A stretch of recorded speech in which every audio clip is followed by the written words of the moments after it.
Nous allons commencer cette soirée ciné-débat, et pour l'introduire, je laisserai monsieur Frédéric Fleury parler.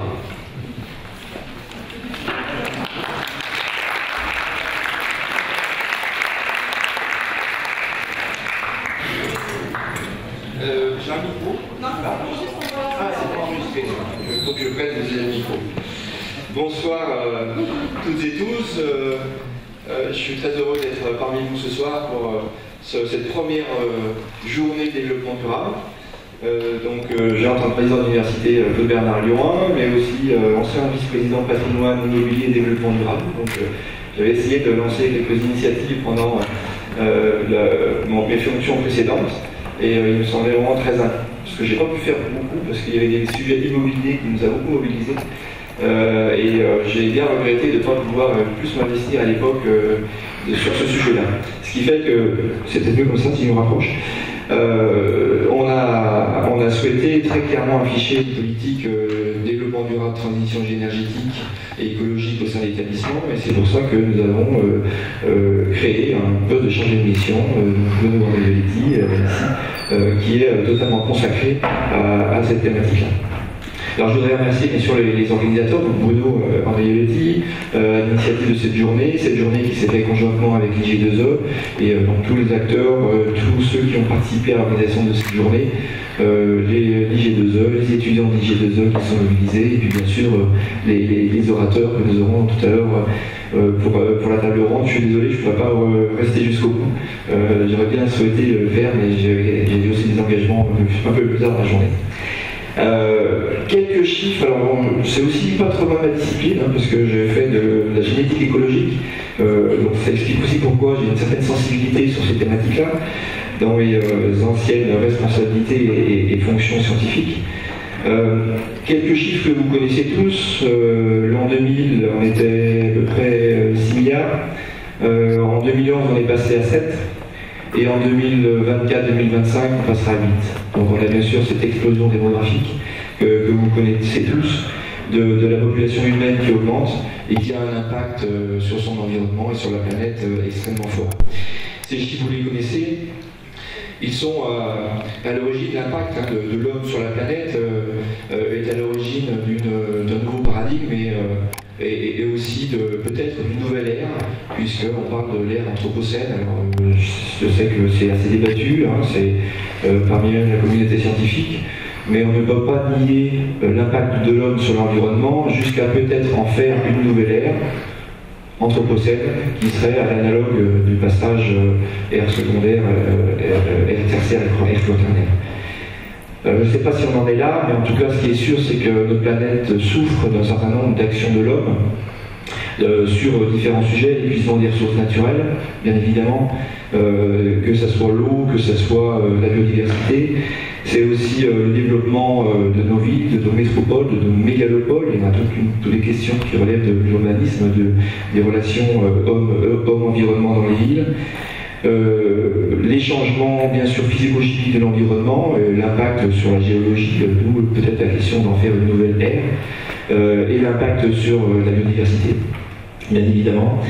Tout ça, c'est des impacts humains extrêmement forts, et si on regarde l'impact sur la biodiversité, vous avez certainement pu voir la semaine dernière, ou il y a quelques jours, toute une couverture médiatique sur le rapport et les études qu'a fait l'IPBES, qui est l'équivalent du GIEC sur le climat, mais l'équivalent GIEC sur la biodiversité, qui montre avec des études de plus de 10 000 publications de synthèse, des méta-analyses, qu'on est vraiment sur une période de 6e extinction et qu'on a un impact sur la biodiversité extrêmement fort. Les études françaises ont montré qu'un tiers des populations d'oiseaux, les populations d'oiseaux se sont réduites d'un tiers, et une étude allemande au même moment montre que les populations d'insectes peuvent être réduites jusqu'à 80, 90%, 95% en termes effectifs. Quand on connaît l'importance des pollinisateurs, on voit bien qu'on a ici une alerte très forte d'impact de l'activité humaine sur la biodiversité. Alors face à tous ces enjeux majeurs, bien sûr les établissements universitaires, le supérieur a bien une mission extrêmement importante et forte pour à la fois ses activités d'enseignement et de recherche et pour sa responsabilité sociétale. Alors sa mission, c'est bien sûr continuer à former les jeunes, les étudiants, à ces problématiques très transversales de développement durable, de transition énergétique et écologique. Cette formation, elle commence dès l'école primaire, pendant le collège, le lycée, et nous continuons à l'université avec des enseignements transversaux, mais aussi avec des parcours spécialisés. Nous avons une trentaine de formations en lien direct ou moins direct avec les questions d'environnement, au cœur de ces formations d'IG2E, parce que je fais de la publicité, et qui est bien sûr très bien positionné sur ces thématiques-là. Donc nous avons une responsabilité pour former le citoyen de demain. Nous en avons pleinement conscience et nous avons aussi à progresser sur nos formations. Nous avons aussi une responsabilité en termes d'activité de recherche, puisque nous avons 65 laboratoires à l'Université École Bernard Lyon 1 et de nombreux laboratoires travaillent sur ces problématiques de développement durable, de devenir de la planète, de savoir comment on peut mieux protéger notre environnement physique et biologique. Alors j'ai simplement repris un mail que j'ai reçu du service communication pour vous donner un exemple qui est, donc c'est un communiqué de presse qui est paru aujourd'hui, qui est une étude qui a été publiée le 29 mars dernier, qui concerne l'impact des très faibles doses d'antibiotiques sur la résistance des staphylocoques dorés. Donc vous connaissez tous l'importance de ce pathogène, notamment à l'hôpital, pour les infections secondaires, et on montre que des doses très faibles d'antibiotiques peuvent être responsables de l'évolution de la résistance dans l'environnement. Un autre communiqué de presse pour montrer la diversité d'activités de recherche à Lyon 1, c'est un laboratoire qui s'appelle le LHCEP, laboratoire d'hydrazine des composés énergétiques et polyazotés, qui travaille sur la propulsion spatiale, donc tout ce qui est propulsion des fusées. C'est un laboratoire très visible en lien avec des collaborations avec des grands industriels, notamment Safran. Et ce laboratoire a publié une étude qui permettait de remplacer l'hydrazine par un produit beaucoup plus vert, beaucoup plus respectueux de l'environnement. Donc vous voyez, on est toujours dans le cadre de la propulsion des hautes technologies, mais avec des questions environnementales qui sont présentes. On a aussi un laboratoire qui s'appelle le CETIL, qui est un laboratoire associé INSA, donc il y a plusieurs établissements, INSA, Lyon 1, l'école centrale, qui est sur ce campus-là, et qui travaille la question de l'énergie au sein des bâtiments. Et je pourrais multiplier des exemples. Donc très clairement, nous avons des activités de recherche insoupçonnées qui sont directement en lien avec les questions énergétiques, de développement durable, du maintien de la biodiversité. Le troisième point, mission de l'université, c'est l'exemplarité. Donc on forme les étudiants, on fait des activités, on produit des connaissances par des activités de recherche, et nous souhaitons être exemplaires. Et c'est en tant qu'institution, cette fois, en tant qu'établissement du supérieur, en tant qu'université, qu'on doit montrer l'exemple, qu'on doit être exemplaire.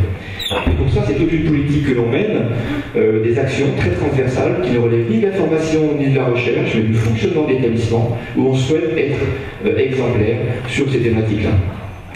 Et j'en profiterai pour citer Albert Schweitzer, qui était médecin, philosophe, humaniste, précurseur de l'action humanitaire, précurseur aussi de l'écologie, qui a reçu le prix Nobel en 1952, qui disait « L'exemplarité n'est pas une façon d'influencer l'autre, c'est la seule ». Et je vais reprendre cette citation-là. Alors elle tombe bien, puisque Alfred Schweitzer est né en Alsace, à 30 km du petit village qui a fait l'objet du reportage, enfin du film que vous allez voir, et qui a reçu le prix Nobel en 1952. Ça permettait de faire le pont avec ce que vous allez voir tout après. Et face à cette citation-là, on souhaite très clairement, en tant qu'établissement, être exemplaire. Donc nous avons démarré avec l'équipe de gouvernance toute une série d'actions qui nous permettent d'être exemplaires sur ces thématiques. C'est bien sûr la réhabilitation énergétique de nos bâtiments. Nous sommes engagés dans une grande opération de réhabilitation de bâtiments. Et il y avait une clause avec le prestataire et la société, donc Eiffage, qui maintenant réalise les travaux, une clause énergétique où on souhaitait, on a mis dans le contrat qu'il y ait un gain de 40% d'énergie, d'économie d'énergie sur la rénovation des bâtiments. C'est aussi des actions au niveau de l'université avec une obligation réglementaire qui est issue de la loi de Grenelle 1, et on est un peu en retard à ce sujet-là, et c'est un sujet dont on discute souvent en gouvernance, qui est le plan vert. Certaines universités sont un peu plus en avance que nous. Donc nous avons bien conscience et nous souhaitons progresser sur ce plan vert où il y a une auto-évaluation du fonctionnement d'établissement sur ces questions de développement durable. Et nous menons toute une série d'actions pour être référencés et avoir un certain nombre d'actions sur ce sujet-là. C'est aussi la démarche Ecocampus démonstrateur. Et ce site Lyon-Tech-Ladois mène un certain nombre d'actions, notamment sur la thématique de l'eau, de l'infiltration, de captage de l'eau, sur un certain nombre de bâtiments expérimentaux. Enfin, pour pas être trop long, l'Université Claude Bernard Lyon 1, avec d'autres établissements au sein de l'Université de Lyon, a signé une charte pour le développement durable et la transition énergétique et écologique. Je crois qu'il y avait des représentants de l'UDL ce matin, ils sont encore ici. Voilà. Et donc nous sommes tous ensemble, avec l'Université de Lyon, engagés sur une charte qui se décline en action. En tout cas, il y a tout un programme qui a été lancé, et maintenant les établissements vont être opérateurs d'un certain nombre d'actions qui concernent certes l'immobilier, mais pas que. Et nous allons être engagés en commun sur un certain nombre d'objectifs pour être exemplaires sur ce sujet. Et enfin, je rappellerai que nous avons aussi mené un certain nombre d'actions très récentes en termes de déplacement. Bruno a mené une enquête qui s'appelle Mobicampus, qui a permis de répertorier les plans de déplacement des personnels et des étudiants.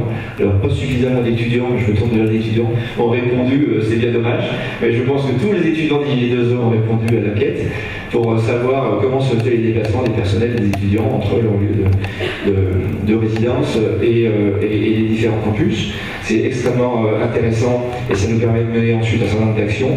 Nous avons aussi sur nos marchés, les marchés publics ont une clause environnementale et l'université a signé un contrat d'électricité avec 100% d'énergie verte et on multiplie ces actions au niveau de nos marchés publics.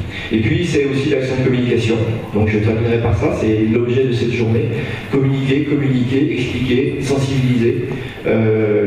Cette journée le permet de le faire, mais c'est aussi au quotidien qu'on essaie de le faire avec le service com et des actions de type éco-gestes, de sensibiliser aussi nos personnels, nos étudiants sur les gestes au quotidien que vous connaissez tous et qu'on ne fait pas forcément et qui sont importants, parce que c'est là aussi on arrive à être économe sur un certain nombre de ressources qui sont limitées.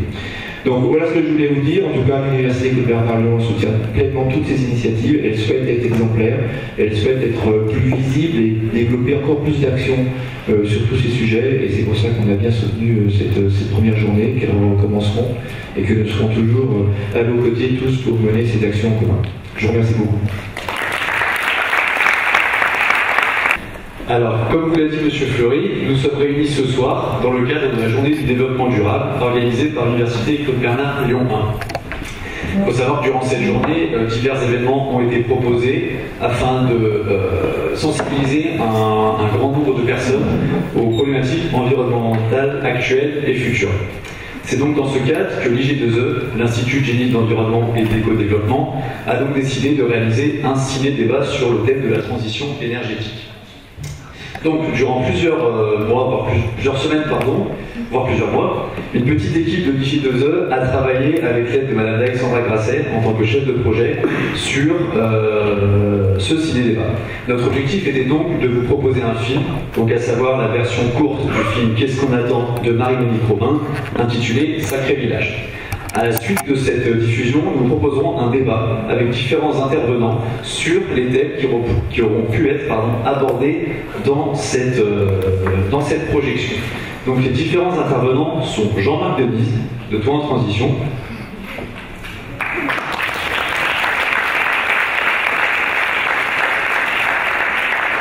Frédéric Bazoli, d'Espul,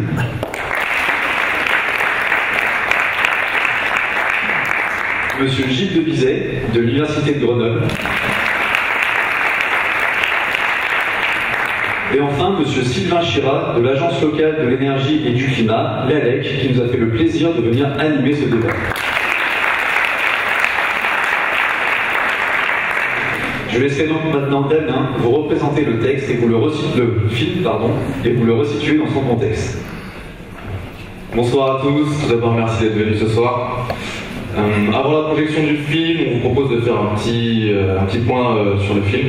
Donc, dans le cadre de ce film, Sacré village, Marie-Monique Robin, elle nous présente une histoire sur le petit village qui se nomme Ungersheim, qui s'oppose vaillamment au déraillement du climat. À Ungersheim, il n'y a pas de potion magique, il n'y a pas de druide panoramix, mais il y a un maire qui est aussi idéaliste que volontariste et qui a décidé que le changement c'était maintenant et il a engagé sa commune sur la voie de la transition écologique. Depuis 2009, les habitants de Ungersheim expérimentent tout à la fois la démocratie participative, l'autonomie énergétique et la souveraineté alimentaire. Un laboratoire à petite échelle de ce qui pourrait être l'après-pétrole. C'est une aventure locale dépeinte avec une empathie sans réserve, conquise par l'engagement de ces citoyens ordinaires qui ont décidé de faire leur part. Un foisonnement d'énergie et d'idées pour demain qui pourront en faire sourire certains par leur radicalité écologiste, mais qui ont l'immense mérite de l'action face à l'ankylose ambiante. On vous souhaite alors un excellent visionnage.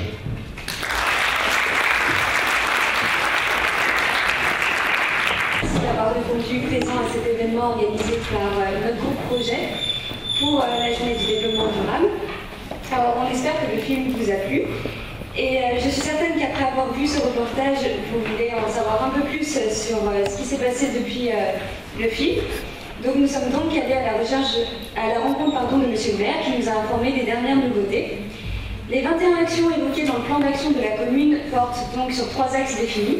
Le premier, l'autonomie intellectuelle nécessite un travail continu. Il faut impliquer le citoyen et le sensibiliser.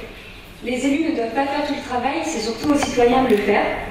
5 à 6% des foyers utilisent la monnaie locale, le radis que vous avez vu dans le reportage, et la biodiversité tend à être de plus en plus préservée. Les actions sont donc en mouvement continu.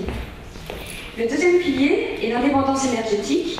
Donc celle-ci est déjà réalisée de manière concrète avec la plus grande centrale solaire photovoltaïque d'Alsace. D'autres centrales solaires vont voir le jour, avec pour date d'échéance 2021. Pour l'or, Ungersheim est autonome électriquement pour les foyers. La volonté aussi d'inclure l'industrie ainsi que le chauffage qui est coûteux en énergie. Enfin, le dernier pilier est la souveraineté alimentaire qui est réellement engagée mais difficile à mettre en place par la diversité des aliments comme les œufs, la viande ou le lait. Mais des réflexions autour du bio continuent de voir le jour pour les agriculteurs et maraîchers, mais aussi pour les particuliers qui sont également concernés. Le maire estime ce modèle transposable à une échelle pertinente. La transition implique de redonner du pouvoir aux élus. Le mouvement est donc ascendant. Il faut adapter ce modèle pour qu'il s'applique. Dans des plus grandes villes, les réseaux de transport en commun pourraient faciliter les processus, mais il faudrait trouver des solutions contre les pollutions engendrées. La mairie et les élus n'ont jamais renoncé à un plan d'action, mais des obstacles se sont mis en travers de leur chemin, comme la maison des cultures qui a brûlé l'été dernier. Pour finir, un programme de 17 actions complémentaires a été réfléchi sur la base de l'énergie positive et la croissance verte. Ce programme s'intitule TEPCV, qui signifie Territoire, énergie positive et croissance verte.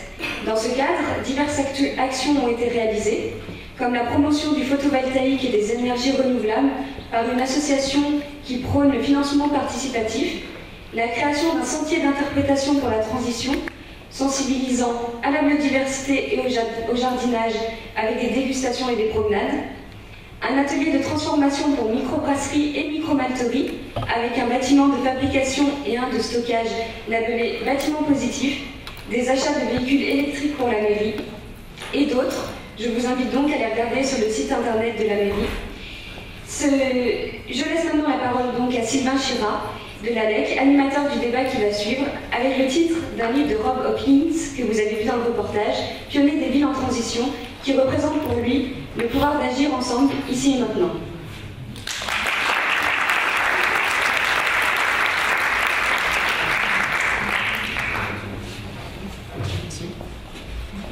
Bonsoir à tous. Je vais déjà appeler les 3 autres intervenants à nous rejoindre. Donc, ce qu'on va faire, c'est qu'on va se présenter rapidement tous les 4. À la fois se présenter nous, le travail qu'on fait et puis les structures pour lesquelles on travaille ou dans lesquelles on est impliqué en extra-professionnel, puisqu'on est certainement va avoir aussi des implications associatives. Donc on avait dit qu'on commencerait par Frédéric. Bonjour à tous. Donc Frédéric Bazery de l'association ESCUL. En effet, on est venus tous un petit peu avec plusieurs casquettes, casquettes professionnelles, casquettes d'engagement bénévole qu'on réalise par ailleurs. Et moi-même, sous la casquette pro, je vais parler de deux structures en réalité. Je vais parler de l'association qui m'emploie, l'association SPUL, dont on voit ici la photo, donc une bande de joyeux lurons qui ont initialement porté le projet fou de produire de l'électricité en France avec autre chose que de l'énergie nucléaire. Donc c'est une association de citoyens à la base qui a été créée il y a 30 ans et qui a raccordé les premiers panneaux solaires photovoltaïques au réseau électrique. Maintenant ça paraît quelque chose de très courant, il y a 30 ans c'était considéré comme une hérésie par l'État et par EDF qui pensaient que ça allait déstabiliser le réseau électrique. Ce panneau solaire fonctionne toujours, il est sur la grange du directeur actuel d'ESPUL, il fait toujours son office. Et donc l'association, elle, a évolué en enrichissant ses métiers de différents composantes qui sont nécessaires à la transition énergétique, qui au début on la voyait par une lorgnette, qui était juste avoir une énergie alternative. Maintenant on sait qu'il y a beaucoup de secteurs à travailler, réduire les consommations dans tous les secteurs, sensibiliser, informer, voilà, installer des solutions d'énergie renouvelable dans différents endroits. Donc l'objet social actuel de notre association, c'est contribuer à l'avènement d'une société sobre et efficace en énergie, basée sur des énergies renouvelables tout en défendant les valeurs d'équité et d'intérêt général. Si on peut passer la diapo suivante. Pardon, oui, je peux faire moi-même en fait, c'est vrai que... donc ici, ça montre un petit peu les métiers que l'on a actuellement. Donc on est en fait une trentaine de salariés. Il faut savoir que le modèle associatif, il permet d'englober une très vaste diversité de structures. Il y a des structures qui n'auront que des bénévoles, d'autres que des salariés, c'est pratiquement le cas de la nôtre. D'autres qui auront un mix bénévole et salarié, donc tout est possible. Nous finalement, on est majoritairement salariés, ça ressemble un petit peu à une scope finalement, mais avec SHE associatif. Et on a un certain nombre de métiers, je ne vais pas rentrer dans le détail avec le peu de temps qu'on a, mais on s'adresse à un public le plus large possible, des particuliers, pour leur donner des conseils sur l'énergie dans le logement, donc tout ce qui est travaux d'isolation et énergie renouvelable, ou éventuellement non renouvelable dans le logement. On accompagne aussi les collectivités à différents niveaux pour qu'elles mettent en place des projets sur leur territoire, isoler les bâtiments, installer des énergies renouvelables de diverses filières, photovoltaïque, biomasse, éolien, etc. Et également des stratégies territoriales, donc plutôt se placer au niveau plus élevé qu'un projet, au niveau du territoire entier, et penser comment on peut planifier l'énergie sur les prochaines années et comment on fait pour que ça marche réellement.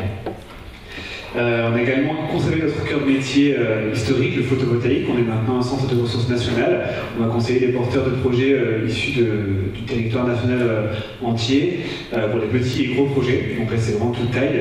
Et donc, on est un centre de ressources sur cette thématique. Et on a également un certain nombre d'actions de recherche et développement, puisque à mesure que la transition avance, arrivent de nouvelles problématiques. Lorsqu'on a une quantité importante d'énergie renouvelable qui sont injectées sur les réseaux électriques, par exemple, il faut penser à comment on peut moderniser ces réseaux pour qu'ils puissent accueillir ce nouveau potentiel. Donc on a des réflexions sur le coup d'après, en fait, le réseau électrique, le réseau de gaz, l'interconnexion entre le gaz renouvelable et l'électricité renouvelable. Peut-être qu'il y aura des questions à ce sujet, je pourrais en parler un petit peu. Et enfin, des actions d'éducation, sensibilisation et formation de différents publics. Notamment, on vient donner un peu des cours à l'Université Lyon 1 dans les UT, donc peut-être que ce sera à la J2E prochainement, si maintenant qu'on est en contact. Voilà, un peu pour nos actions. Donc je ne détaille pas plus, je pourrais répondre à toutes les questions qui sont les bienvenues. Et donc l'autre structure que je voulais parler, donc ce qui est intéressant ce soir, je pense, c'est de faire un peu le lien entre le global et le local, comme c'était fait un peu dans le film. Ici, on a des structures qui agissent localement sur le terrain et qui essaient de traduire finalement la vision globale que l'on a vue, un petit peu, qui est portée par Rob Hopkins, que vous connaissez certainement la plupart d'entre vous, qui a fondé les villes en transition. Alors nous, notre transition à nous, c'est une transition énergétique, du coup.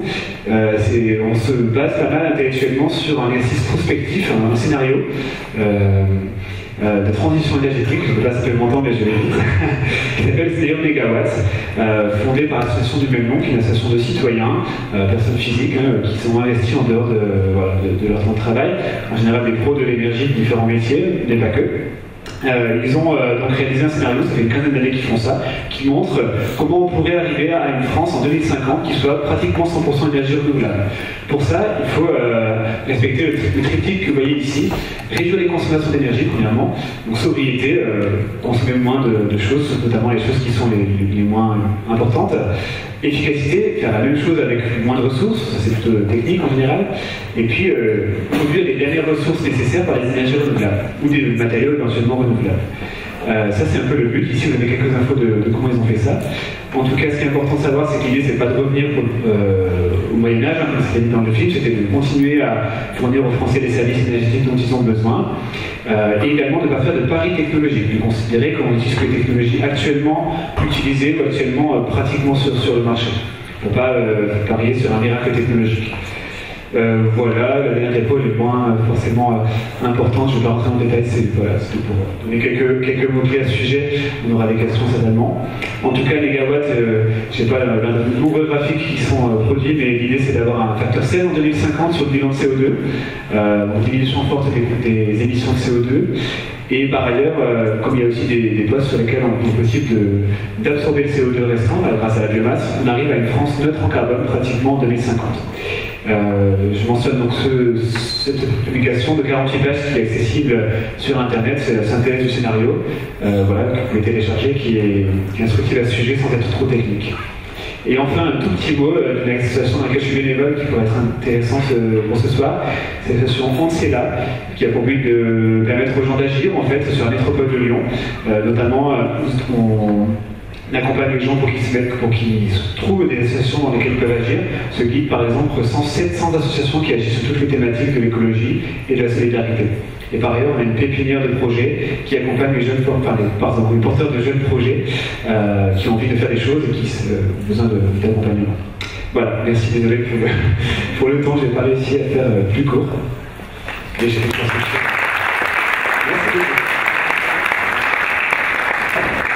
Je pense qu'en gros, personne n'arrivera à faire le temps qu'on avait prévu. Donc on va passer la parole à Jean-Marc Denis, président de l'association Tour en Transition. Bonsoir à tous. Alors, Tour en Transition, c'est un projet, je dirais, très concret. Donc je vais vous en parler au fur et à mesure que les diapos vont passer. Je vais peut-être faire défiler les diapos. Je vais le faire. Donc c'est une association de bénévoles qui a le projet de réinitier des installations photovoltaïques sur le modèle des coopératives citoyennes.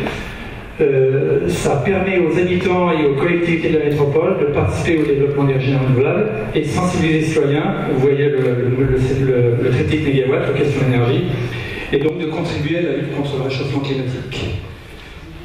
Les partenaires sont l'ALEC, que vous avez, Sylvain représente, le Grand Lyon qui nous a accompagnés pour nous proposer un toit et qui rentre au capital de la société qu'on a créée, et NERCOP, Énergie Partagée, qui participe au financement des gros projets citoyens, nous on est peut-être plus pour eux.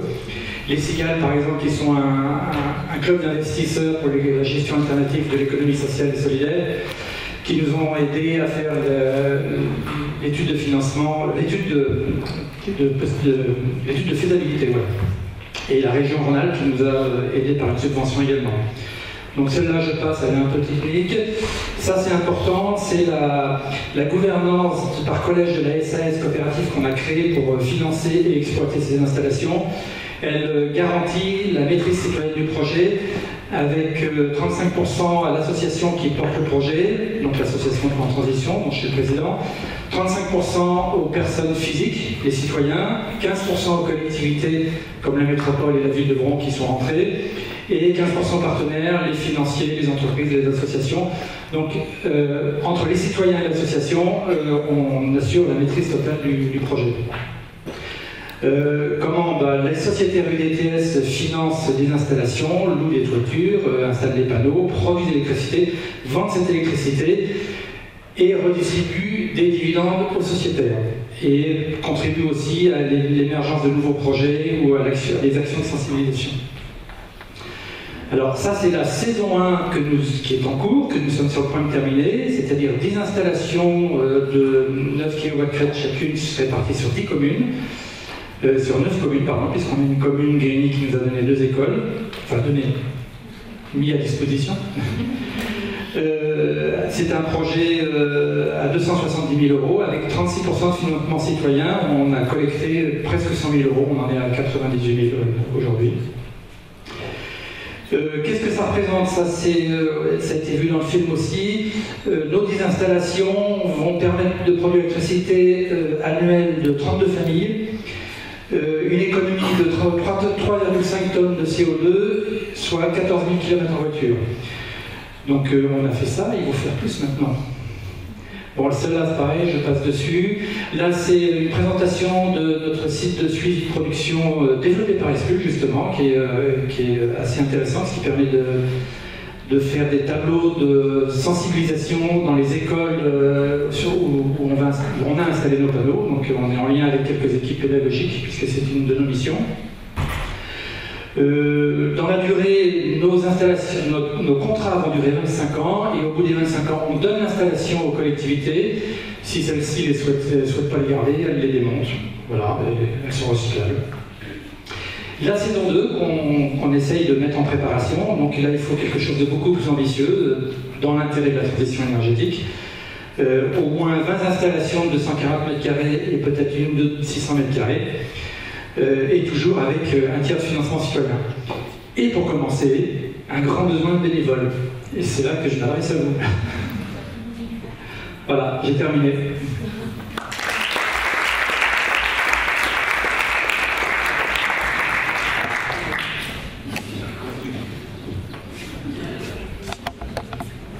Oui, quelques mots avant de vous présenter à nouveau une petite vidéo. Bon, moi, je suis enseignant-chercheur à l'Université Grenoble-Alpes, donc qui ne prétend pas être une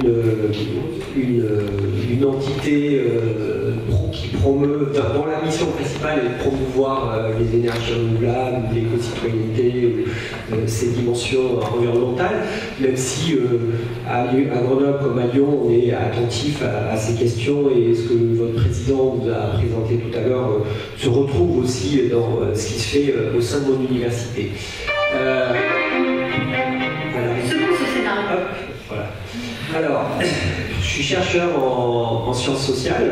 À l'origine, j'étais ingénieur. Je militais activement dans des associations citoyennes et politiques locales.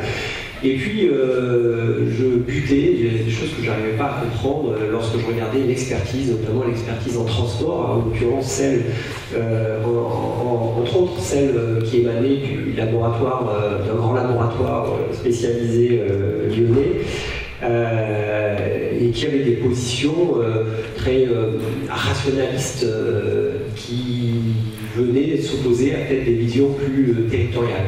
Et du coup, j'ai entamé une thèse pour essayer de comprendre quelles étaient les motivations, le fonctionnement de ces laboratoires, de ces expertises, pourquoi elles étaient aussi influentes dans la décision publique. Et de fil en aiguille, je suis devenu, donc j'ai passé une thèse, et je suis devenu enseignant-chercheur. Je m'intéresse avec quelques autres à Grenoble à la façon dont les questions de transition, les questions énergétiques sont portées, traitées dans la fabrique de la ville, au sens large du terme, la fabrique et sa transformation. Voilà. Alors je vous ai, pour illustrer ce que c'est que, enfin à quoi peut servir la recherche, je vais vous présenter un petit film de 2 minutes qui illustre des résultats de recherche sur les assemblages énergétiques et la façon dont ces assemblages peuvent donner naissance à des visions, des scénarios très différentes de la transition énergétique en ville. On a élaboré des scénarios, non pas des scénarios quantitatifs, scénarios prospectifs comme les scénarios mégawatts, mais des scénarios plutôt qualitatifs, en se demandant qu'est-ce qui allait se passer si tel acteur se retrouve à avoir dans une position pivot, dans une capacité à enrôler d'autres acteurs. Voilà. Qu'est-ce qu'on retrouve aujourd'hui, les acteurs de la ville et de l'énergie? On retrouve comme acteurs les citoyens, les coopérateurs. Ça a été, vous en avez eu des illustrations, plusieurs illustrations juste avant. On va retrouver des entreprises qui sont pourvoyeuses de services, EDF, mais aussi Engie ou les groupes immobiliers, par exemple comme Bouygues. On va retrouver enfin les communes qui jouent un rôle important, et là le film qui vous est présenté illustre l'ensemble de ce qui peut être fait par des communes et comment finalement la commune peut instaurer ce qu'on appelle, du point de vue conceptuel, un nouveau régime institutionnel ou un nouveau régime socio-technique. Voilà. Dernier, il y a un quatrième scénario qui est le scénario État prescripteur et qui vient s'opposer en quelque sorte à ces scénarios très terrain. Donc là, quelques minutes, enfin quelques... Les collectivités locales, motivées par l'égalité d'accès et la création d'emplois sur leur territoire, planifient la production et la distribution des énergies. Outre la sobriété, elles privilégient la capture locale des énergies renouvelables et le stockage. Dans certains quartiers, un réseau urbain sera déployé afin de récupérer la chaleur disponible. La cogénération utilisant la biomasse alimentera ce réseau de chaleur ainsi que le réseau électrique en complément du photovoltaïque. Dans d'autres quartiers, le réseau de gaz sera privilégié, là aussi en complément du réseau électrique. Exploités séparément, ces différents réseaux seront supervisés par la métropole. Grâce aux Smart Grids, elle organisera les échanges entre ces réseaux et le stockage thermique plus économique. Les données de production et consommation seront rendues publiques en temps réel afin d'empêcher les géants de l'Internet d'accaparer la valeur associée. La production dans la ville ne suffisant pas, des coopérations développeront les énergies renouvelables et le stockage hydroélectrique en périphérie. La métropole parviendra à maintenir des tarifs d'accès uniformes sur son territoire. Bénéficiant de subventions ou d'aides fiscales, la rénovation thermique réduira le besoin de chauffage. Dans un souci d'équité, des compensations seront offertes aux locataires des bâtiments non rénovés. Selon la topographie, le tissu urbain et la présence d'un réseau de chaleur, des solutions telles que le solaire thermique, le photovoltaïque ou la végétalisation seront imposées. La métropole favorisera aussi la mixité fonctionnelle afin de réduire la charge des réseaux. Chaque métropole cherchera à mobiliser les ressources énergétiques de sa périphérie. La compétition entre métropoles et un intérêt commun à réduire la dépendance aux grands opérateurs dessineront des aires de quasi-autarcie énergétique rassemblant une métropole et son hinterland.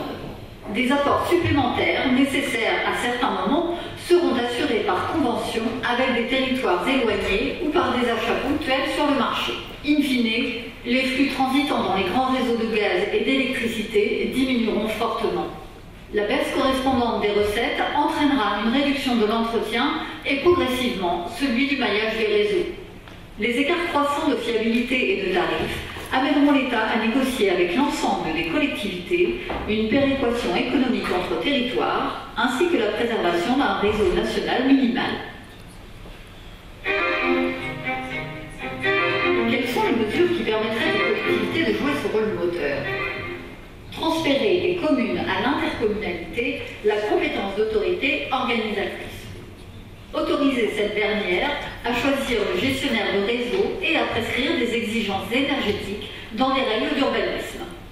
Alléger la taxe nationale pour les flux internes au réseau local. Ce scénario est à comparer aux trois autres, celui des grandes entreprises, celui des coopératives et celui de l'État. Les 4 scénarios sont détaillés dans le livre « Scénarios de transition ». Voilà, donc des scénarios de généralisation de ce qu'on vient de voir. Les 3 autres scénarios montrent des généralisations complètement différentes. Et ça illustre bien le fait qu'on est à un moment de bifurcation où le choix des possibles est très grand. Et les actions qu'on peut engager maintenant auront des effets importants sur les réseaux, mais aussi sur les échelles et sur la façon dont s'organisent les solidarités dans notre pays ou dans nos sociétés.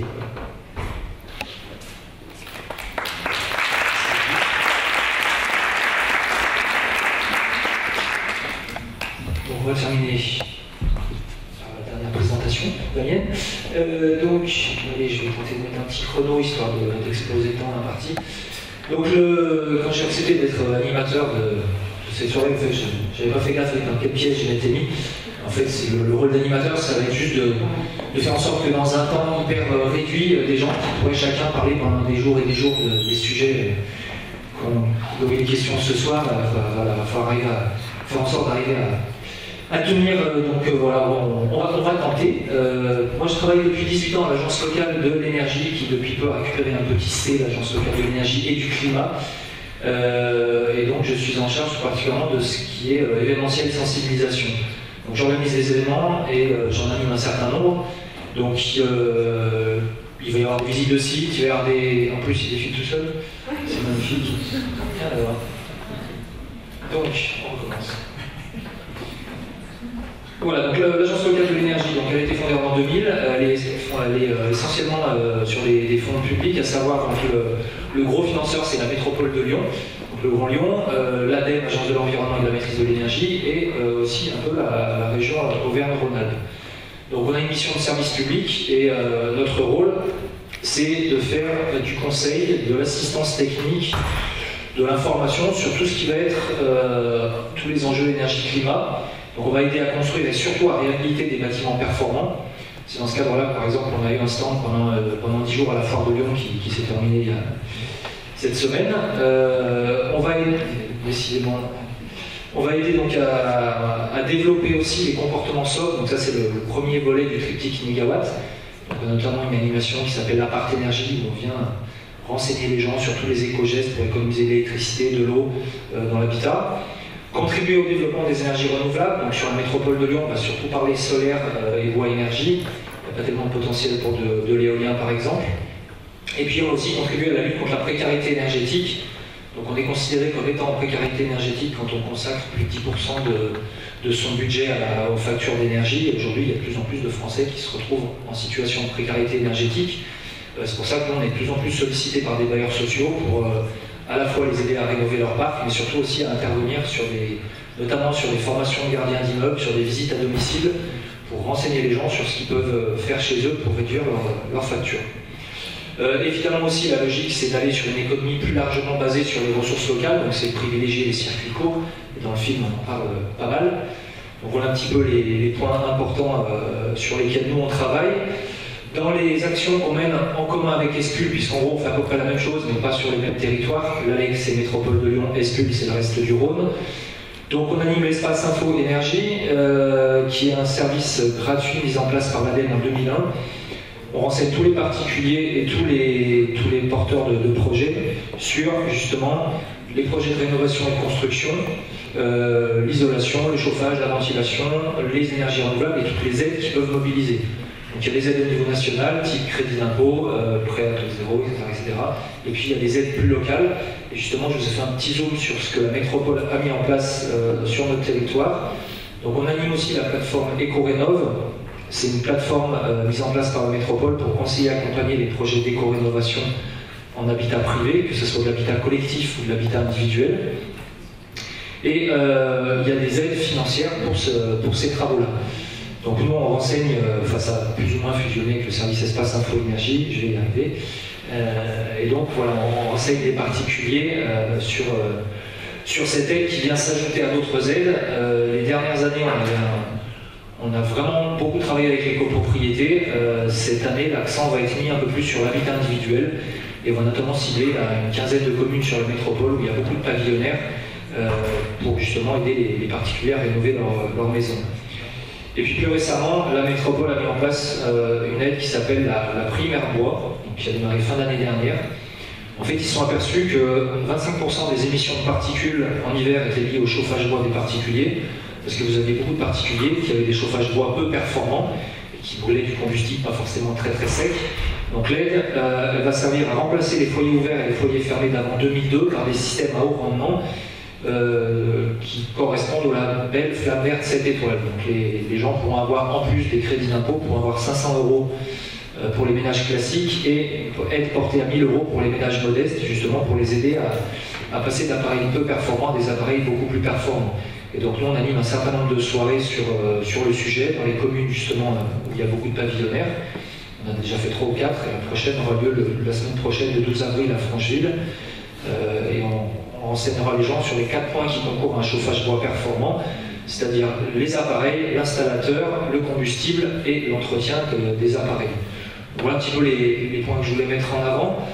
Après, en dehors de mon implication à l'agence, donc depuis 18 ans, je suis aussi donc adhérent du réseau Action Climat France, qui fédère des ONG et quelques individus qui essayent de lutter contre le changement climatique, adhérent aussi de l'association Négawatt dont on a parlé tout à l'heure. Et puis depuis 2-3 ans, je suis impliqué dans un collectif qui s'appelle Alternativa, qui dans un premier temps a monté des villages d'alternatives au changement climatique et qui notamment met en avant des porteurs de solutions. Et c'est l'intérêt un petit peu de ce film et d'autres films, comme il y a eu avec le film Demain, avec cette entre guillemets nouvelle génération de films, c'est que moi quand j'ai démarré à l'agence il y a 18 ans, je faisais beaucoup de ciné-débat, et quand on sortait des films, on avait envie de se pendre la plupart du temps. Aujourd'hui ça a un peu progressé, on est sur des trucs qui donnent un peu plus la pêche, qui sont un peu plus positifs, même si celui-là est quand même un peu sur un milieu plus rural évidemment que le nôtre. Il faudra qu'un jour ou l'autre on fasse d'autres films sur la région lyonnaise, mais en tout cas voilà, il y a l'intérêt, c'est quand même de montrer qu'il se passe des choses, qu'on peut faire des choses. Et à titre perso, moi j'essaye de faire déjà au niveau de mon logement un maximum de choses. J'ai eu la chance il y a 8 ans d'intégrer une maison individuelle. En 8 ans, petit à petit, j'ai isolé mes comptes, j'ai changé les fenêtres, les portes-fenêtres, j'ai mis une porte d'entrée isolante, j'ai fait la récupération d'eau de pluie, j'ai installé une centrale photovoltaïque, j'ai choisi un fournisseur d'électricité qui me garantit une électricité 100% renouvelable. Il y a 2 ans, je me suis aussi inscrit dans une AMAP, donc, où j'ai toutes les semaines mon panier de légumes bio, d'ailleurs, que j'aurais dû récupérer ce soir. Et donc voilà, j'habite à Bron, les légumes sont produits à Saint-Priest, en bio, en local, en insertion.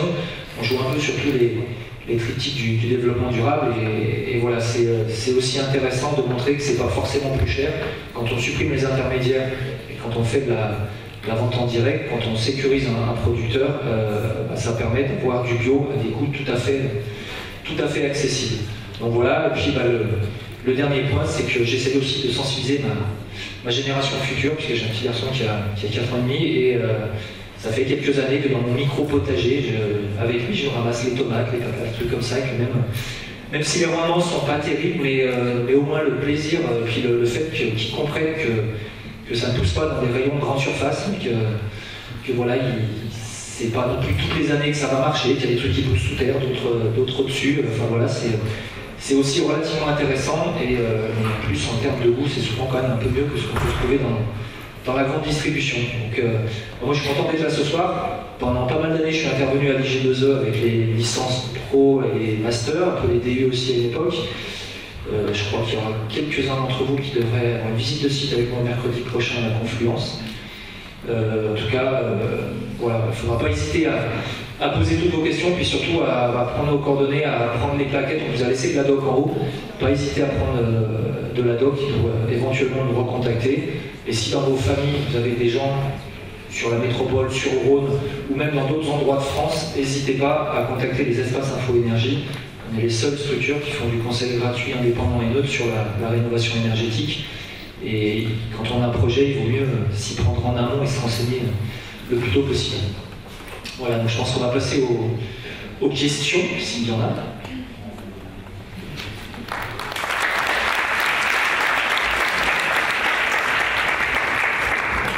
Vous allez peut-être pouvoir me rejoindre, les communs. On a déjà Alors, est-ce que vous avez des réactions par rapport au film ou par rapport à ce qu'on fait dans nos structures?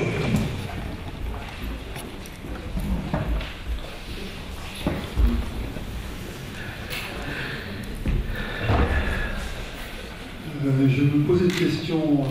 Vous avez tous parlé de photovoltaïque, d'action locale, de positive, etc. Maintenant, il faut dézoomer, on est sur une planète.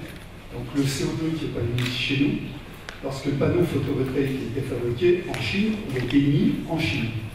Donc, quand je vois un panneau, comme tout à l'heure dans la ville d'Atlas, où on met le CO2 évité, en fin de compte, on devrait d'abord parler du return, du retour CO2 par rapport à sa fabrication, avant de dire qu'elle est évitée. Puisque de toute évidence, on a d'abord émis, notamment en Chine, où c'est les panneaux photovoltaïques sont fabriqués à partir de centrales au charbon, beaucoup de CO2. Donc, il y a toujours en France cette vision tout à fait ponctuelle, sans faire le retour global.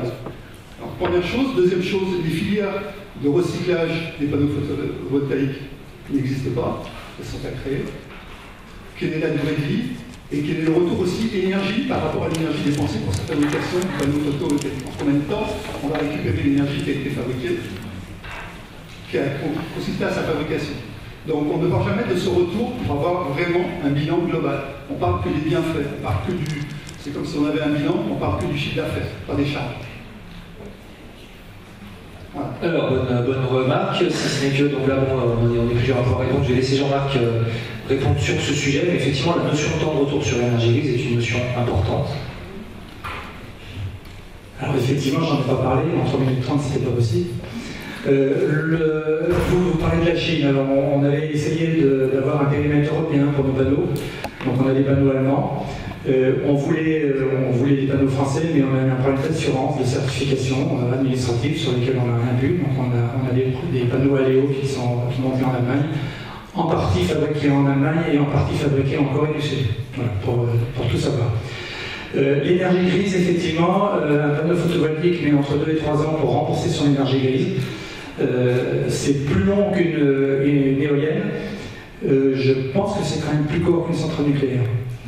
Et puis, c'était quoi la troisième question? Le retour carbone. Eh ben, oui, moi je parle d'énergie grise, c'est effectivement l'énergie consommée, donc le carbone produit, oui. Ça dépend effectivement de quelle énergie a été utilisée pour le produire, mais ça, on ne peut pas le maîtriser. En Allemagne, c'est fort.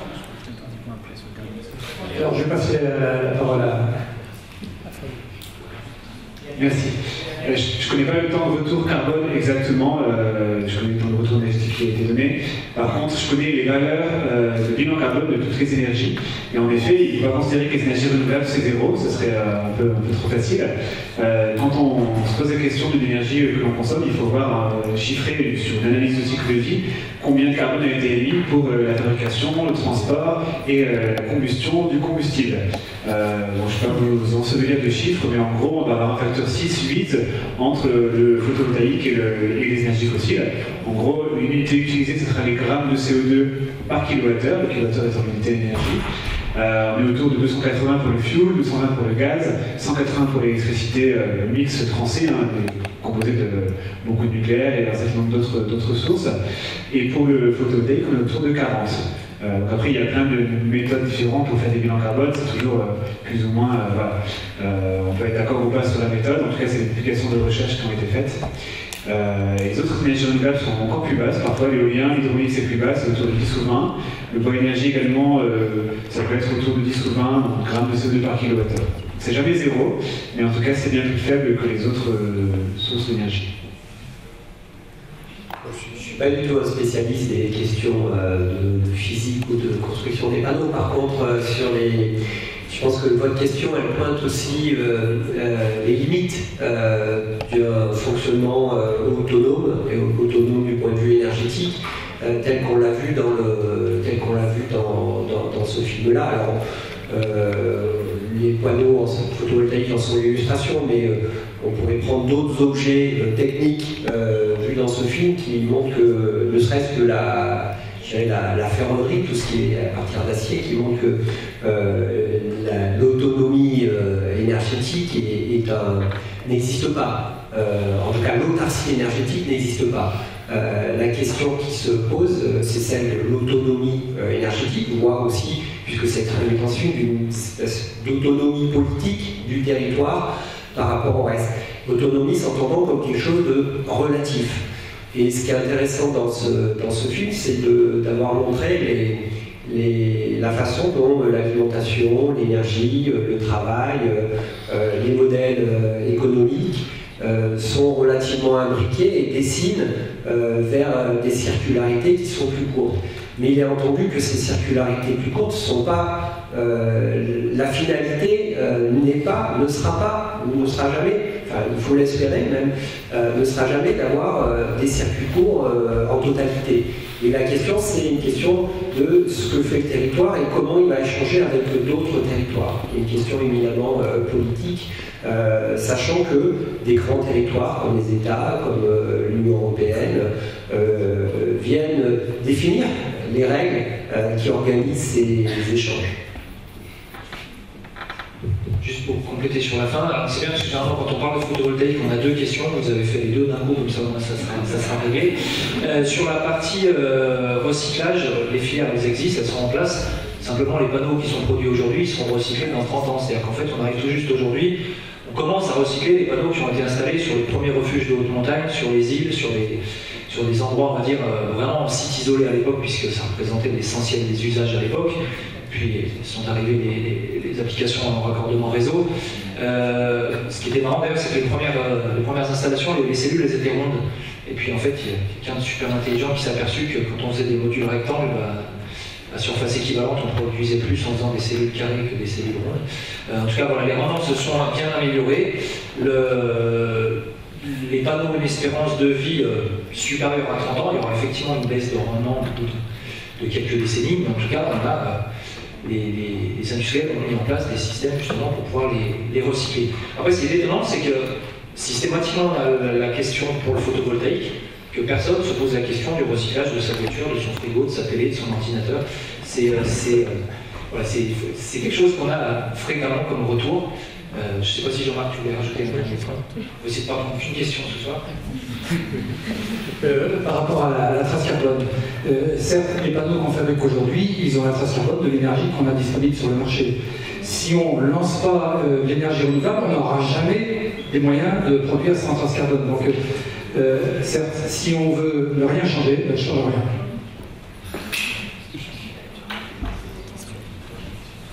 Vous m'entendez? Oui. Le renouvelable qu'on entend ici, c'est du solaire et de l'éolien typiquement. C'est 6-8% de l'énergie aujourd'hui, c'est un mix français à peu près, européen. Quelle vitesse on peut monter vraiment en performance pour atteindre, comme vous dites, 50% ou 100% dans le cadre du scénario mégawatt, sachant, je ne sais pas si ce que vous pensez, votre avis sur les conclusions du Club de Rome, ça date de 72, avec tout un tas de critères de mesure qui tiennent en compte les énergies, le climat, la démographie, l'alimentation, l'agriculture, pollution, etc.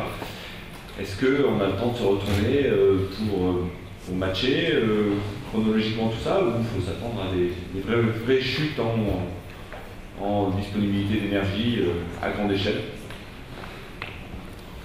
De toute façon, entre guillemets, pour les pays riches, on arrivera toujours plus ou moins à s'en sortir. Après, c'est vrai que moi aujourd'hui, par exemple, je serais président.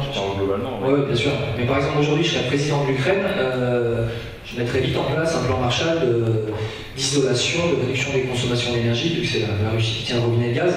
En tout cas, on va dire ça passe par un mix évidemment énergétique au niveau énergie renouvelable. Là, effectivement, on a surtout parlé des énergies renouvelables électriques. En fait, déjà, il faut et l'intérêt du scénario de mégawatt, c'est de partir des besoins. Et après, voir comment on les satisfait par les filières les plus vertueuses. Les besoins, qu'est-ce qu'on a comme besoin aujourd'hui en énergie? On a des besoins en chauffage, on a des besoins en électricité spécifique, on a des besoins en déplacement. Et l'intérêt de mégawatt, c'est justement dans les différents secteurs, que ce soit l'habitat, enfin résidentiel tertiaire, l'agriculture, le transport, etc., c'est de montrer quelles sont les filières les plus vertueuses, c'est là où il y a le moins de pertes, et que, évidemment, la logique, c'est aussi de raisonner le plus possible au niveau production, consommation locale. En France, on a du soleil, on a le deuxième potentiel de vent au niveau européen, on a un potentiel bois énorme à valoriser, enfin, au niveau énergie renouvelable, on a vraiment de quoi faire. Par contre, clairement, nos décideurs n'ont pas encore compris à quel point il fallait accélérer l'avancée. Le mégawatt, c'est une sorte d'aiguillon, c'est montrer vers quoi il faudrait tendre. On en est bien évidemment très loin, parce que derrière, vous avez des lobbies qui ont peut-être des intérêts à ce qu'on n'aille pas forcément aussi vite. Mais pour faire beaucoup de renouvelables, la première chose, c'est qu'il faut déjà faire de la sobriété et surtout faire de l'efficacité. C'est-à-dire atteindre des pourcentages importants de satisfaction des besoins par du renouvelable, Ça passe dans un premier temps déjà par de l'isolation, par des systèmes performants, par supprimer les gaspillages, et après on essaie de produire évidemment les énergies au maximum sur place. Mais effectivement, enfin, si on parle juste de la rénovation énergétique, par rapport aux centaines de milliers de logements qu'il faudrait rénover par an, aujourd'hui on en est loin. Donc clairement, que ce soit ce qu'on avait commencé déjà à dire au moment du Club de Rome ou après, on a effectivement beaucoup de retard par rapport à ce qu'il faudrait faire, évidemment en France, mais pas seulement. Merci. Oui, j'ai entendu la notion de dynamique, de célérité dans votre question, qui en effet est importante, qui nous préoccupe tous, je pense. On se demande est-ce qu'on va réussir à aller assez vite. Donc je rappelle, le mégawatt en 2050, c'est un facteur 16 sur les émissions de carbone. Donc on a une croissance qui est relativement linéaire, un petit peu dans le scénario, et donc qui implique une réduction en effet des consommations, qui est également un peu plus linéaire, divisée par 2 la consommation d'énergie, et substituer ça petit à petit par des énergies renouvelables. Voilà. Répondre quelle sera la trajectoire, c'est pas facile, ça dépend des territoires. Ce scénario ou d'autres, même si ils sont déclinés aussi sur des territoires plus petits, j'ai participé à des échanges où on se dit, bon bah là, très concrètement, en 2035, quels sont les jalons, comment on organise nos politiques, et en 2050, quels sont les jalons. Et en effet, l'idée c'est d'arriver à aller assez vite. Il y a des domaines où on est bon en termes de dynamique, c'est plutôt des domaines qui rapportent de l'argent, comme certaines énergies renouvelables, ou le véhicule électrique par exemple. Il y en a d'autres où on est beaucoup moins bon. C'est des domaines qui sont, on va dire, peu portés par le capitalisme, en gros, tout simplement, par notre système économique, et dans lequel il faut un investissement plus fort public et associatif, citoyen, pour que ça avance. Ce que fait Negawatt qui est intéressant, c'est qu'il fait des calculs d'émissions de carbone cumulées. En fait, on voit que tout au long du scénario, donc, quand on se fait année par année, ça descend comme ça, un facteur 16. Quand on fait en cumulé, ça fait une courbe qui se stationne, qui devient stationnaire jusqu'en 2050. Et ce qui est intéressant, c'est de voir qu'à chaque fois qu'on prend 5 ans de retard, en cumulé, on va arriver beaucoup plus haut en fait. Negawatt, ils ont une certaine quantité de gigatonnes de CO2, 800 gigatonnes. Si on prend 5 ans de retard sur l'application de ce scénario, on arrive à 2 fois plus en fait. Et du coup, sur un effet sur le climat qui est bien plus dangereux en fait en termes d'évolution de température. Donc ça montre qu'en effet, il faut aller vite. Ça fait depuis 2003 qu'il y a des scénarios et à chaque fois, l'urgence de plus en plus grande. Alors, c'est pas encore perdu, a priori, il y a des chiffres qui montrent que c'est encore possible. Mais il faut vraiment pas perdre encore 5 ans et voilà. On va voir ce que ce quinquennat va donner, on verra ce que sera le suivant, mais en effet, il ne faut pas perdre de temps.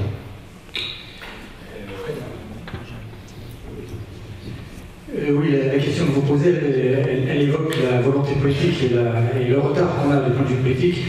Donc bien sûr, l'action politique, elle est indispensable, elle est nécessaire et indispensable, mais en même temps, elle ne peut pas s'entendre s'il n'y a pas, dans le même temps, une action citoyenne. Et c'est sur cette action citoyenne que moi j'ai choisi d'agir. Ça n'exclut de loin pas l'action politique. Peut-être je vais défendre un peu les politiques ici. Je pense que tant qu'on est à quelques pourcents de renouvelables, on peut avoir des politiques qui sont de l'ordre du foisonnement et de l'action tout azimut dans tous les domaines. C'est-à-dire aussi bien développer des panneaux photovoltaïques chez les particuliers que faire des très grands parcs offshore au bord de la mer. Nos infrastructures permettent de le faire. On cette souplesse-là, à partir de dès lors qu'on va dépasser ça, c'est-à-dire que lorsqu'on va arriver à 10, 20, 30% d'énergie renouvelable et a fortiori et notamment d'énergie intermittente, il va y avoir des choix à faire. Par exemple, est-ce qu'on développe des très grands parcs d'énergie, de production d'électricité à partir de diverses énergies renouvelables, un peu comme on a fait des centrales nucléaires, donc avec des lieux extrêmement peu nombreux, voilà. Ou bien, et à ce moment-là, est-ce qu'on joue sur les logiques de marché pour faire ça? Et donc à ce moment-là, on aura plutôt du solaire dans le sud de la France, de l'éolien dans le nord de la France, de la biomasse dans les régions agricoles. Et auquel cas, il faudra, lorsqu'il y aura des intermittences de production liées notamment aux évolutions sur le climat, est-ce qu'il faudra renforcer le réseau électrique? Il y a déjà des projets à l'échelle européenne de renforcement du réseau électrique entre un supergrid entre le nord de l'Allemagne et le sud de l'Europe, dans cette même logique de complémentarité éolien et solaire. Renforcement, ça veut dire des réseaux qui nous coûtent plus cher. Vous savez qu'aujourd'hui, la facture des réseaux électriques en France, c'est déjà plus d'un tiers de votre facture énergétique. Donc là, il y a des coûts importants.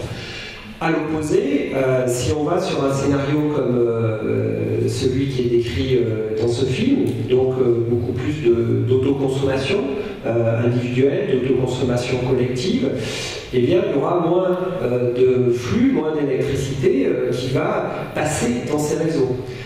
Et donc une appétence sans doute beaucoup plus faible de la part du citoyen, du consommateur, pour venir financer des infrastructures de réseau.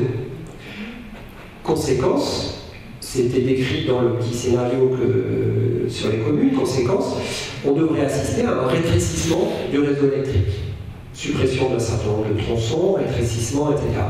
Cette question, on voit bien la contradiction, c'est-à-dire qu'on ne pourra pas, quand on va dépasser 10, 20, 30%, on ne pourra pas jouer sur tous les tableaux. Nos ressources financières, mais aussi nos ressources matérielles ne permettront pas de le faire au sens d'énergie mixte. D'où des positions sans doute un peu prudentes de la part de nos politiques face à des choix aussi draconiens que ceux-ci.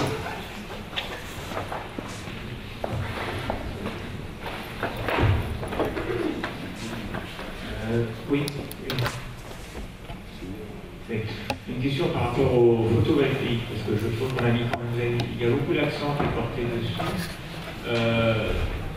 Le photovoltaïque, en fait, est principalement remis sur le réseau général et par rapport au taux consommé. Donc avec des avantages financiers, puisqu'il y a eu beaucoup d'aides pour le développer. Mais est-ce qu'au niveau d'une logique éco-responsable, est-ce que le fait de ne pas le consommer ce qu'on produit, est-ce que ça paraît logique? Peut-être à répondre déjà, les électrons qu'on autoproduit, qu'on injecte, les électrons, ils vont aller qu'on produit sur la maison A, ils vont aller en priorité sur la maison B qui est juste à côté. Donc ça, c'est, je dirais, si on regarde la physique, il n'y a pas de changement important. Par contre, si on regarde le financement, et notamment le financement du réseau, la différence, elle est très importante. Alors, dans l'avenir, la tendance très très claire qui se dessine, c'est que les tarifs de rachat sur injection vont disparaître. Je ne sais pas à quel horizon, c'est peut-être en 5 ans, peut-être en 10 ans. Pourquoi? Parce que les prix, l'énergie photovoltaïque est de plus en plus compétitive. Premièrement. Deuxièmement, parce qu'on incite à construire, à faire des bâtiments énergie positifs. Donc, d'une certaine façon, la réglementation va progressivement obliger à le faire. Et à partir du moment qu'en matière de politique publique, on s'aperçoit qu'à partir du moment où quelque chose devient réglementaire ou obligatoire, les subventions et les aides vont baisser. Donc on va sans doute vers de nouveaux un basculement des modèles économiques vers l'autoconsommation comme modèle économique du photovoltaïque. Un petit mot, c'est que pour moi l'autoconsommation, c'est d'abord l'autofinancement. Donc dans notre projet collectif citoyen, on est obligé de vendre l'électricité à l'EDF pour financer les installations. Et effectivement, comme disait monsieur, l'électricité vaut plus court. Une petite chose sur l'autoconsommation, elle a l'inconvénient, puisqu'elle produit l'électricité dans l'habitat, notamment au moment où on n'en a pas besoin, elle a l'inconvénient de favoriser des petites installations. Alors que la transition énergétique aimerait qu'on la réussisse, faire des grosses installations tant que c'est possible. L'autoconsommation, elle est peut-être très intéressante dans le tertiaire, dans certaines activités commerciales, quand on a besoin de froid la journée quand il fait chaud. Là, c'est l'autoconsommation bien pensée. Ceci dit, c'est un sujet qui est en plein bouillonnement intellectuel, notamment sur la question de l'autoconsommation collective. sur lesquels je ne peux pas me prononcer, mais voilà, nous, ce n'est pas notre modèle actuellement.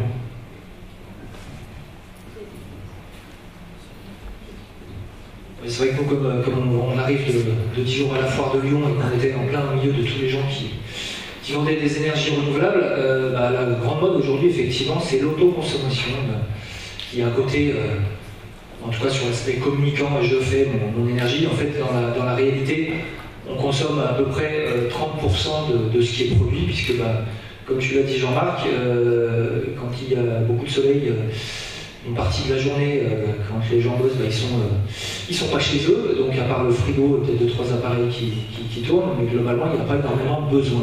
Donc c'est vrai que c'est pour ça aussi nous qu'on encourage vraiment les gens à venir nous voir avant pour qu'on réfléchisse sur leur projet de façon beaucoup plus globale, parce que les gens, souvent quand on fait miroiter des choses et puis qu'ils s'aperçoivent qu'à la fin, ils sont peut-être un petit peu fait avoir, ils ont tendance à devenir, à plus faire grand-chose.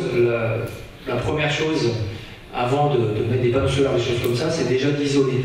Et les gens, quand on leur pose la question, ah oui, mais je suis bien isolé, la maison a combien de temps? Elle a 40 ans. Et en fait, quand on va faire un tour dans les comptes, on s'aperçoit qu'à l'époque, il mettait 20 cm, au bout de 30 ou 40 ans, il en reste peut-être que 7. C'est ce qui s'est passé chez moi. Et aujourd'hui, en neuf, on met à peu près 35 cm d'isolant. Donc, du coup, c'est quand même important de vraiment faire comprendre aux gens dans quel ordre il faut faire les travaux et pour 1 euro investi, combien on va réussir à économiser de kilowattheure. Bonsoir. En fait, vous avez parlé de la transition énergétique aujourd'hui et de laisser à côté, de changer un peu les pétroles aujourd'hui. Mais au niveau mondial, la tendance, c'est aussi commencer à utiliser les batteries qu'on utilise aussi pour les panneaux solaires. Et c'est surtout par rapport au lithium. Et en fait, ça devient aussi une économie dans les prochains 10 ans, plus ou moins 20 ans. Donc, comment est-ce qu'on peut parler aujourd'hui d'une transition énergétique ou on peut parler peut-être d'un équilibre d'utilisation de l'énergie? Parce que ça serait impossible de laisser les pétroliers à côté. Parce que dans un moment donné, quand on utilise beaucoup de panneaux solaires, on va avoir des mêmes problèmes. On a un avec le pétrole, mais avec le lithium, avec lesquels on construit les batteries des ions, et pour les téléphones, les portables, les bus électriques, etc. J'aimerais écouter votre avis sur ça. Alors, je suis désolée, mais ce sera la dernière question, car pour la sécurité, on devra fermer l'amphithéâtre. Mais après, on pourra plus discuter, si vous voulez, en sortie. Merci. Ok, bon, j'ai l'impression du coup, il faut que je réponde bien. Je vais passer à la réponse peut-être, mais c'est la dernière question, alors il faut qu'on finisse en beauté.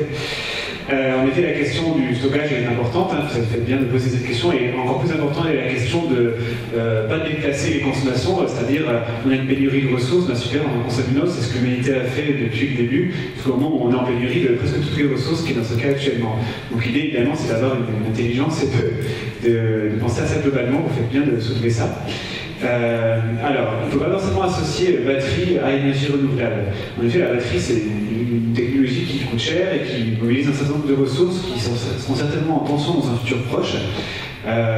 Donc à ce sujet-là, il n'est pas nécessaire forcément d'avoir des batteries, et justement, les batteries, c'est la solution qui est adaptée au côté la solution « je veux tout consommer tout seul dans ma maison ».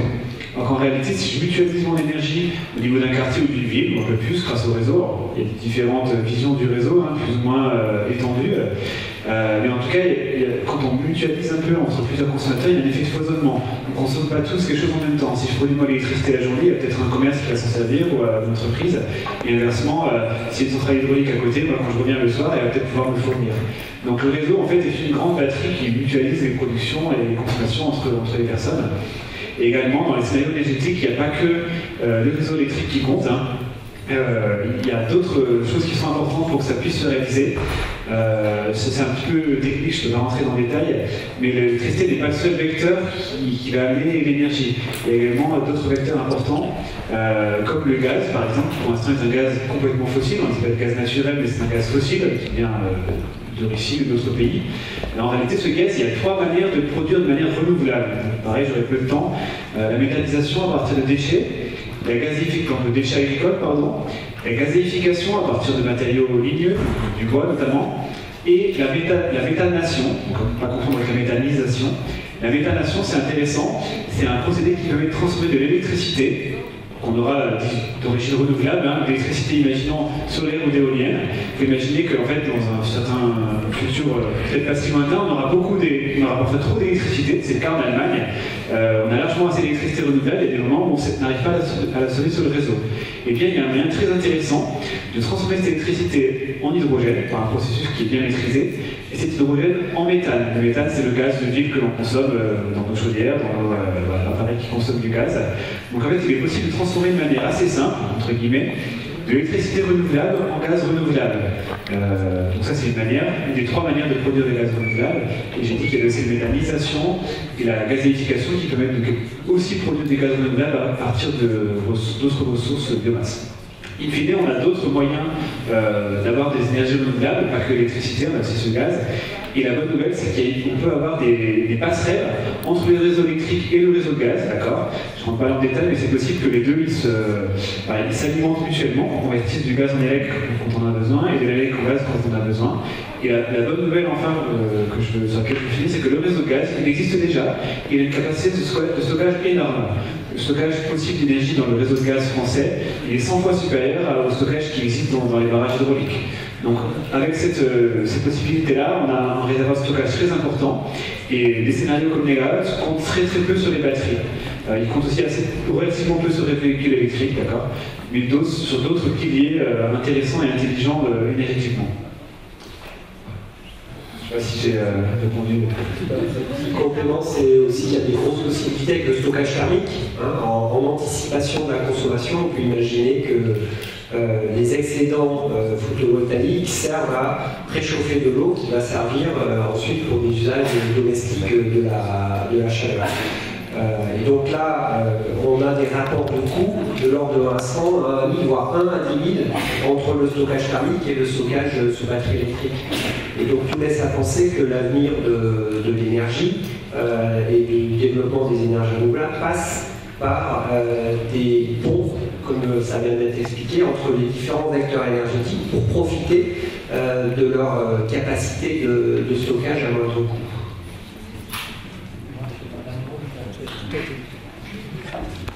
Donc juste un dernier mot, il y a quand même des points positifs. C'est vrai que notamment dans le scénario de Négomat, le tendanciel, on s'aperçoit qu'à chaque nouvelle actualisation du scénario, on a un tendanciel qui baisse, donc mine de rien, on va déjà vers du mieux. Sur le territoire de la métropole, malgré une augmentation de la population au cours de la dernière décennie, on en est déjà, je crois, à 16% de baisse des émissions de gaz à effet de serre. Donc voilà, il y a quand même des choses qui se passent.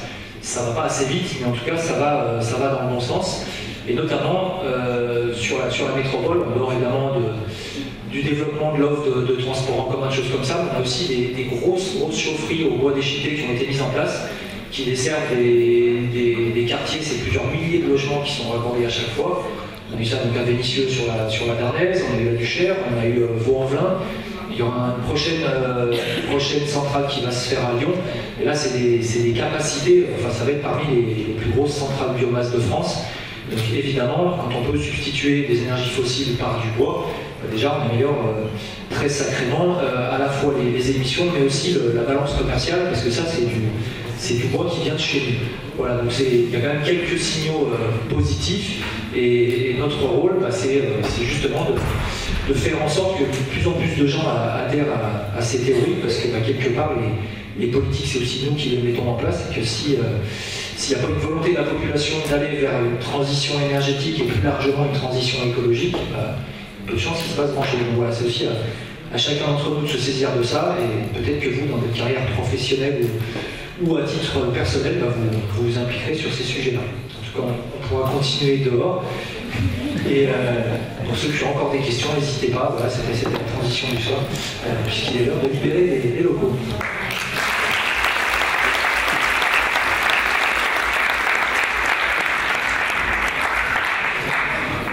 Et encore 5 secondes pour dire que si vous pouvez l'agir après une soirée aussi stimulante, il sera propre de l'association Ancela, qui peut vous aider à trouver chaussures à votre pied en termes d'engagement citoyen dans une asso ou vous accompagner dans votre projet. Voilà. La soirée est maintenant terminée. terminer, nous remercions les intervenants et les animateurs, mais aussi le public de votre participation à cette soirée. Et n'oubliez pas de rendre votre questionnaire de cette association. Bonne soirée à vous. Merci.